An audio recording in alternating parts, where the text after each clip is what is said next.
good morning to all the students. Student, myself Jagmini Arora. Today I'll teach you English literature. In English literature, I'll teach you chapter 2. The topic of the chapter 2 is the cherry tree. Chapter 1 has taught by Anil sir to you. Okay? So I'll teach you chapter 2. Let's start reading. Rakesh lives with his grandfather a little cottage in the Himalaya foothills. Rakesh अपने दादाजी के साथ एक छोटे से cottage में रहता था जो कि हिमालयन की पहाड़ियों में था. His parents live in a small village 50 miles away but there are no school there. उसके जो मम्मी पापा थे, उसके जो पेरेंट्स थे, वो एक छोटे से गांव में 15 मील की दूरी पे रहते थे और वहाँ पर उस गांव में कोई भी स्कूल नहीं था. So Rakesh comes to live in Mussoorie with his grandfather. इसीलिए राकेश अपने दादाजी के पास मसूरी आ गया था पढ़ने के लिए. Here the soil is stony and the cold, dry winds do not allow the plants to grow very tall. यहाँ की जो मिट्टी थी वो बहुत ही स्टोनी और कोल्ड थी और यहाँ की जो सूखी हवा थी, ड्राई विंड थी, वो पेड़ पौधों को अलाउ नहीं करती थी कि वो उग सके. वहाँ पे फसल अच्छे से नहीं होती थी. One day when Rakesh was 7, एक दिन की बात है जब राकेश 7 साल का था. He walked home from the Mussoorie बाज़ार eating cherries.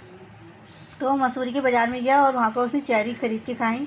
There were a little sweet a little sour. कुछ चेरीज तो बहुत मीठी थी और कुछ बहुत खट्टी थी. Small bright right cherries which had come all the way from the Kashmir valley. ये चेरीज छोटी थी, चमकीली सी रेड कलर की थी और वो कश्मीर वैली से होके आती थी. वो पूरी रास्ते चेरी खाता हुआ आया. By the time he reached home, जब तक वो घर पहुंचा, ओनली 3 चेरीज वर लेफ्ट. तो उसके पास कुल 3 चेरीज बची थी. हैव अ चेरी दादा, he said as soon as he saw his grandfather in the garden. जैसे उसने अपने दादाजी को गार्डन में देखा, उन्होंने दादाजी से कहा, राकेश ने, कि दादाजी क्या आप भी चेरी खाएंगे. Grandfather took 1 cherry and Rakesh promptly at the other 2. Grandfather ने एक चेरी ले ली और बाकी की जो 2 बची थी वो राकेश ने फटाफट खा ली. ही kept the last seed in his mouth for a long time. जो आखिरी चेरी का सीड था वो बहुत देर तक अपने माउथ में रखा रहा. Rolling it around until the Tang had gone. और वे तब तक उसे अपने मुंह में रखे घुमाता रहा जब तक उसका आखिरी टेस्ट तक चला नहीं गया. Then he placed the seed on the palm of his hand. खाने के बाद उसने अपने मुंह से उस बीज को निकाला और उसे अपने हाथ पे रख लिया. आर चेरी सीड लकी ही आज. उसने अपने दादाजी से पूछा, क्या ये चेरी के सीड लकी होते हैं. Of course said grandfather. Grandfather ने कहा, हाँ बिल्कुल. But nothing is lucky if you put it away. लेकिन ये तब तक लकी नहीं होती जब तक तुम इसे दूर कहीं रख दो. If you want luck you must put it in some use. ये तभी लकी हो सकते जब आप इसे किसी यूज़ में लेके आओ. What can I do with a seed. तो मैं इस सीड के साथ क्या कर सकता हूँ. Plant it. तो दादाजी ने कहा कि इसे पौधे की तरह लगा दो, प्लांट कर दो. So Rakesh found a small place and began to dig up a flower bed.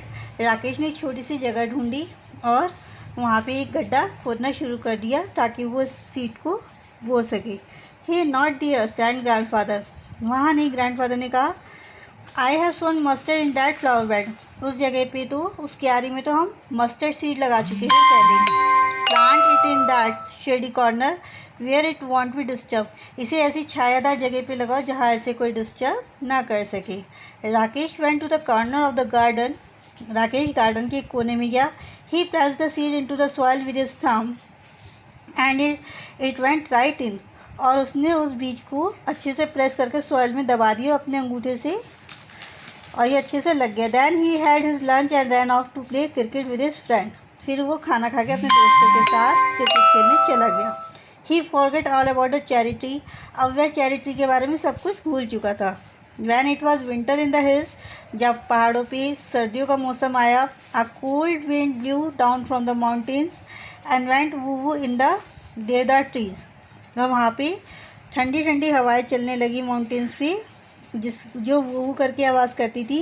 और जो वो आवाज़ होती थी वू करके वो देवदार ट्रीज़ की होती थी. In the evening grandfather and Rakesh set outside near a charcoal fire. शाम के समय ग्रैंडफादर और राकेश चारकोल फायर के तरफ बैठ जाते थे. And grandfather told story. और ग्रैंडफादर राकेश को स्टोरीज सुनाते थे. Stories about people who turn into animals, beans that jumped and stone that wept. ये स्टोरी होती थी उन इंसानों के बारे में जो कि अब जानवर बन चुके थे और उन पत्थरों के बारे में जो कि अब रोते थे. They knew it was spring when the wild ducks flew north again. वे जानते थे कि ये स्प्रिंग का मौसम है, जबकि वाइल्ड डक्स जो कि नॉर्थ की तरफ उड़ने लगते हैं साइबेरिया में।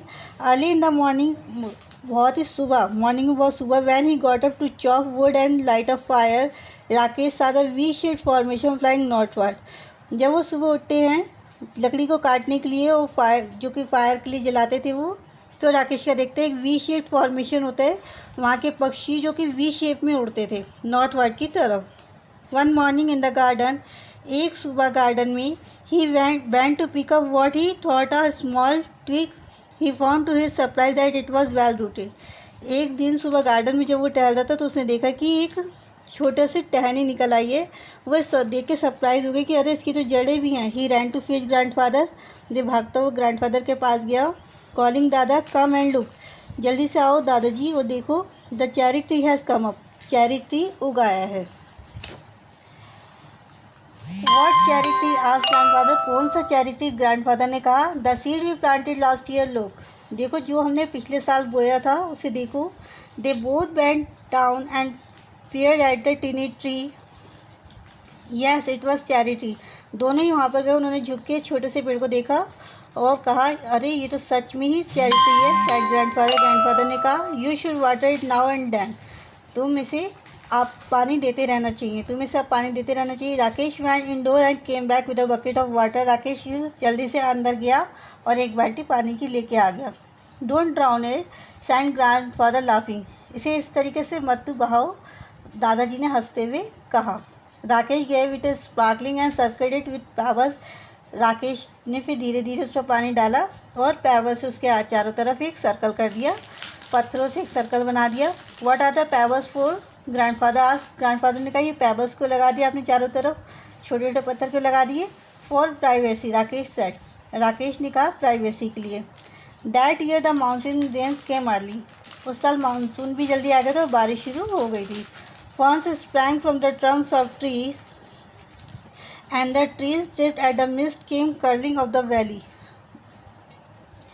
जो ग्रीन प्लांट थे वो लॉन्ग स्टेम और जिनकी लीव्स होती थी फेदर्स की तरह, वो भी उगाए थे जिनके की कोई फ्लावर्स नहीं होते थे। उस घाटी में the cherry tree grew quickly in the season, आज चेरी ट्री बहुत जल्दी सीजन में बढ़ने लगा था। It was about 2 feet high when goat entered the garden, जब ये 2 फीट की हाइट का हो गया तो गार्डन में एक दिन एक बकरी आई and ate all the leaves, और उसकी सारी पत्तियाँ खा गई। Only the main stem and 2 thin branches remained, वहाँ पर सिर्फ उसकी मेन स्टेम रह गई थी और एक पतली सी ब्रांच रह गई थी, शाखा रह गई थी। Never mind said grandfather, grandfather ने कहा, बेटा परेशान मत हो। Seeing that Rakesh was upset, जब उन्होंने राकेश को अपसेट देखा। इट विल ग्रो अगेन, ये फिर से उगाएगा। Cherry tree are tough, cherry tree हमेशा टफ होता है, ये बहुत मजबूत होता है। Towards the end of the rainy season new leaves appeared on the tree, rainy season के अंत तक नई पत्तियाँ उस पेड़ पर फिर से आ गई थी।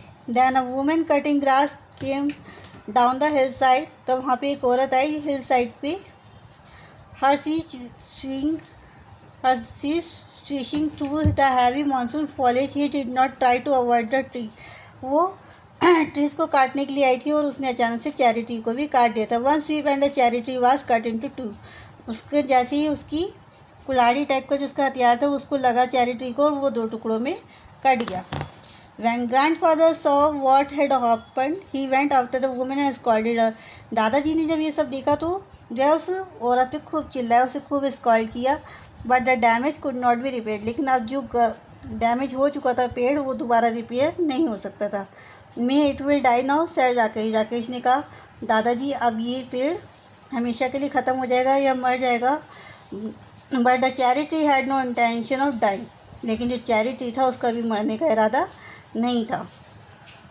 By the time summer came around again, फिर दूसरी समर आती है, समर में फिर समर आने के बाद it had sent out several new shoot with tender green leaves, फिर इसकी नई नई शाखाएँ निकलती हैं, नई नई हरी पत्तियाँ निकलती है। Rakesh had grown taller too, अब तो राकेश ही बड़ा हो चुका था। इट वॉज 8 नाउ, अब वह 8 साल का हो गया था। A sturdy boy with curly black hair and deep black eyes, एक ऐसा लड़का जिसके की बाल बहुत कर्ली थे और उसकी जो आँखें थी वो ब्लैक थी, डीप ब्लैक कलर की थी।